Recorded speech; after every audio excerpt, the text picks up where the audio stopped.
comment augmenter son revenu? On va voir ça tout de suite. Donc, au préambule, je vais vous résumer ma situation actuelle et ma situation passée. Donc là, j'ai un assez bon salaire, 2667 euros brut. Mais auparavant, il y a 10 ans, j'étais comédien, je gagnais presque rien.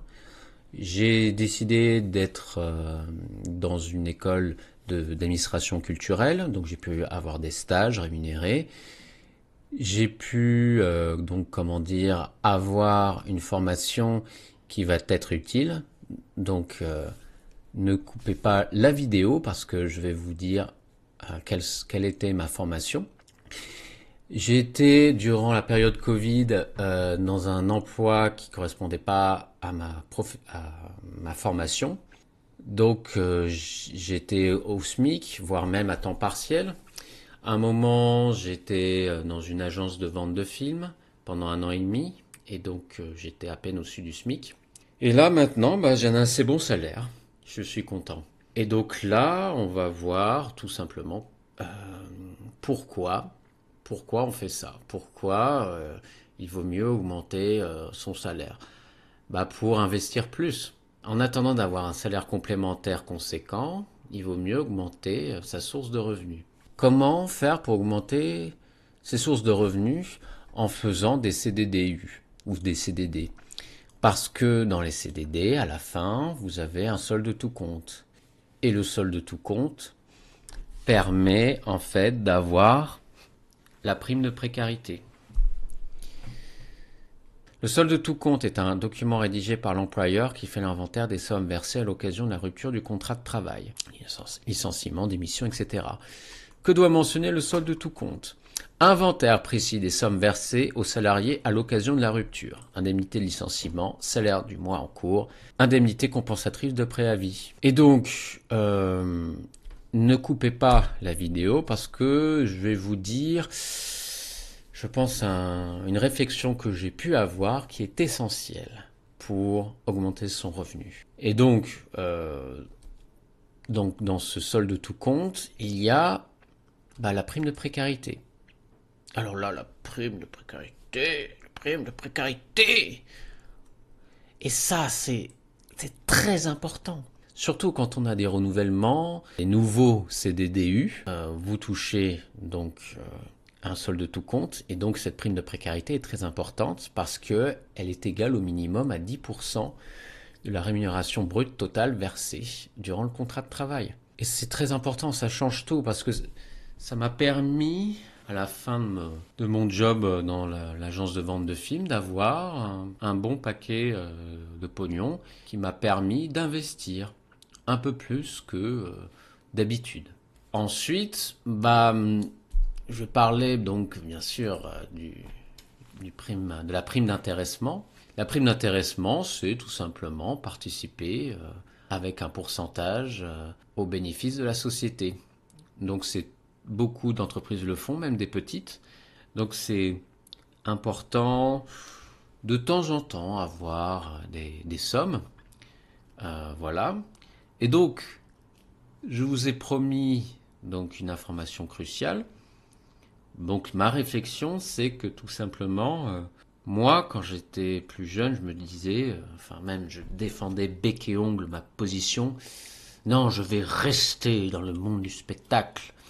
Même si je souffre, même si j'ai un cancer, il faut se rendre à l'évidence. Il ne faut pas avoir peur d'aller dans un autre milieu parce que le monde du spectacle, et même dans d'autres milieux, c'est payer une misère. Je n'ai pas envie de faire du copinage, faire partie de ce capitalisme de connivence. Ça me gave, en fait. Ça me gave vraiment. Et moi, je ne suis pas fait du même bois que ces gens-là. Donc je ne suis pas né pour faire ça. En plus, le monde du spectacle, voilà, c'est un métier de passion. Sauf qu'en fait, la passion, c'est comme le feu, ça peut s'éteindre. La vie est assez longue pour faire d'autres choses dans sa vie. Donc voilà ce que j'ai pu avoir comme réflexion et qui m'a permis de sortir de ma condition, de ce piège qui allait véritablement se renfermer sur moi. Donc là maintenant, en général, j'investis donc sur mon salaire de 2667 brut, on va dire entre 800 et 950 euros. Je peux pas dire quelque chose de précis puisque maintenant j'investis sur GoMining. Euh, Par exemple, ce mois-ci, j'ai investi tout du long. J'ai acheté des petites sommes, etc. Donc en soi, j'ai pu, oui, bien sûr, investir beaucoup plus que, on va dire, il y a 2 ans. Après, je mets un avertissement parce que là, je trouve qu'en ce moment, le marché du travail craint beaucoup, craint énormément. Le super brut est un petit peu le monstre, la peur des employeurs. Il y a des offres d'emploi, mais il y a des RH qui sont obligés de diffuser des offres d'emploi pour montrer qu'ils travaillent. Il y a énormément d'offres d'emploi avec plusieurs tours d'entretien. Ça, c'est vraiment une hérésie. C'est le piège des startups.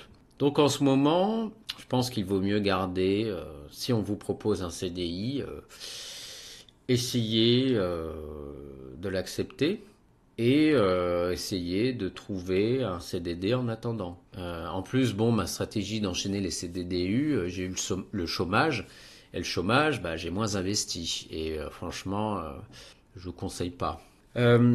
Après,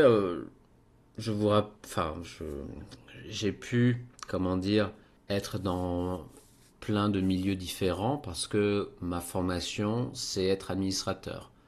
C'est faire donc l'administration culturelle, tout ce qui est gestion comptable, gestion sociale, gestion même commerciale, gestion même RH. Donc j'ai pu avoir donc des fonctions qui sont polyvalentes, donc qui m'ont permis tout simplement d'enchaîner les CDDU. Après, j'aimerais conclure sur ça, c'est que malgré le contexte de travail, enfin du marché du travail qui est sclérosé, n'ayez pas peur, postulez à des CDDU qui peuvent, ou même de manière générale à un travail qui vous permettra de tout simplement avoir un meilleur revenu. La passion, c'est éphémère. Le plus important, c'est d'avoir un revenu de plus en plus croissant pour que vous puissiez investir et donc avoir votre liberté et votre autonomie. Voilà, écoutez, c'était tout pour moi. N'hésitez pas à aimer cette vidéo, à laisser un commentaire, à enclencher la cloche de notification. J'ai un lien GoMining qui permet de miner du Bitcoin. J'ai un lien Moning qui permet de synchroniser vos portefeuilles. Et j'ai un lien Realty qui permet d'investir dans l'immobilier grâce aux cryptoactifs. Voilà, c'était la chaîne Finance Scénique. Je vous souhaite une bonne journée. Ciao.